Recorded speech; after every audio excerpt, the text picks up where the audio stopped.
Hi, എല്ലാവരും താമര വളർത്തുന്നവരാണെന്നുണ്ടെങ്കിൽ hybrid താമര വളർത്തുന്നവരാണെന്നുണ്ടെങ്കിൽ എല്ലാവരും ചോദിച്ചു വരുന്നതാണ് ഡോർമെൻസി സ്റ്റേജ്. എപ്പോഴാണ് ഡോർമെൻസി ആവുക എന്നുള്ളത്. അതിനൊരു ഉദാഹരണം കാണിക്കാൻ വേണ്ടി വന്നതാണ്. ഇതൊരു ഹൈബ്രിഡ് താമരയാണ്. അപ്പോൾ ഇത് ഈ ഫ്ലവറിങ് ഉള്ള സമയം ഡോർമെൻസി അല്ല. ഈ ഫ്ലവർ നിന്ന് കഴിഞ്ഞാലാണ് നമുക്കത് ഡോർമെൻസി എന്ന് പറയാൻ പറ്റുള്ളൂ. അപ്പോൾ അതിനുള്ള ഒറ്റ ഉദാഹരണമാണ് ഡോർമെൻസി സ്റ്റേജ് എന്നുള്ളത്. ഇത് കണ്ടോ, ഇതിലൊറ്റൊരു ഫ്ലവേഴ്സും ഇല്ല, ഫ്ലവേഴ്സൊക്കെ നിന്നിക്കണം. ഇത് ലക്ഷ്മിയുടെ പ്ലാന്റ് ആണ്. അപ്പോൾ അതിൻ്റെ ഒക്കെ ഫ്ലവേഴ്സ് നിന്നിക്കണം. നോക്കാം, നമുക്ക് തോനെ അതിൽ ഫ്ലവർ ഉണ്ടായിട്ടുണ്ട്, എന്നിട്ട് അതിപ്പോൾ ഡോർമെൻസി ആയതാണ്. അപ്പോൾ അതിൽ നോക്കി നോക്കാം അതിൽ ട്യൂബർ ഉണ്ടോ എന്നുള്ളത്. അപ്പോൾ അറിയാമല്ലോ നമുക്ക് അത് ഡോർമെൻസി ആയിക്കണമെന്ന് അറിയാൻ പറ്റും. ഒന്ന് നോക്കാം നമുക്ക്. ഇനി ഇത് എടുക്കണമെന്നുണ്ടെങ്കിൽ ഈ ലീഫുകളൊക്കെ കട്ട് ചെയ്യണം നമുക്ക്.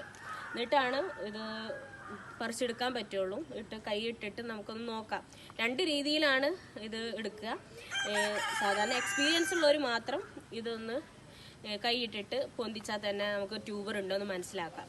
അല്ലാത്തവരാണെന്നുണ്ടെങ്കിൽ, തുടക്കക്കാരാണ് അങ്ങനെ ചെയ്യണമെന്നുണ്ടെങ്കിൽ ഈ ടെപ്പ് കൊടുക്കനെ കമിഴ്ത്തിയിട്ടാലാണ് അതിൻ്റെ ട്യൂബർ കറക്റ്റായിട്ട് നമുക്ക് അതിൻ്റെ ഗ്രോട്ടിപ്പ് ഒന്നും പൊട്ടാതെ നമുക്ക് എടുക്കാൻ പറ്റും.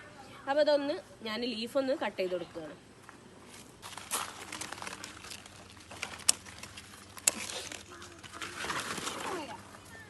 ഞാൻ ജസ്റ്റ് ഉണ്ടോയെന്ന് നോക്കണുള്ളൂ. ഇതിൻ്റെ വെള്ളമൊക്കെ ഒന്ന് മറിച്ച് നോക്കിയിട്ടാണ് നമ്മൾ എടുക്കുക. ഇതിൻ്റെ ട്യൂബർ എടുക്കുക, ജസ്റ്റ് ഒന്ന് നോക്കുക. നമുക്ക് കൈയിട്ടിട്ട് നോക്കാൻ വേണ്ടിയിട്ടാണ്, ഒന്ന് കാണിച്ചു തരാൻ വേണ്ടിയിട്ട് മാത്രമാണ് ഞാൻ ഇതൊന്ന് നോക്കണത്. ഇതിൽ ട്യൂബർ ഉണ്ടോ എന്നുള്ളത്. കണ്ട, ഇഷ്ടം പോലെ ട്യൂബർ ഉണ്ട്. അപ്പോൾ ഇതൊരു ഡോർമെൻസി ആയി എന്നുള്ളത് അറിയാം. കുറച്ചും കൂടി വെയിറ്റ് ചെയ്തിരുന്നെങ്കിൽ ഇതൊന്നും കൂടി ഹാർഡൻ ആയിട്ടുള്ള ട്യൂബേഴ്സായി. ഇത് കണ്ടോ, ഇതൊക്കെ ട്യൂബേഴ്സാണ് നമ്മൾ എടുത്ത് നോക്കുമ്പോൾ. അപ്പോൾ പതുക്കെ എടുക്കാൻ അറിയണം.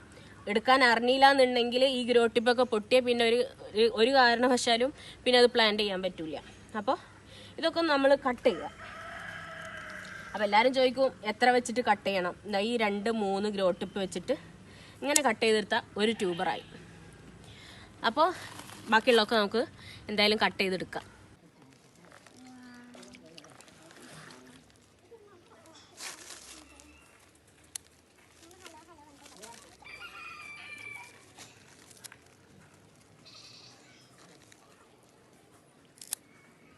അപ്പോൾ നമുക്ക് ഇത്രയും ട്യൂബേഴ്സ് കിട്ടിയിട്ടുണ്ട്.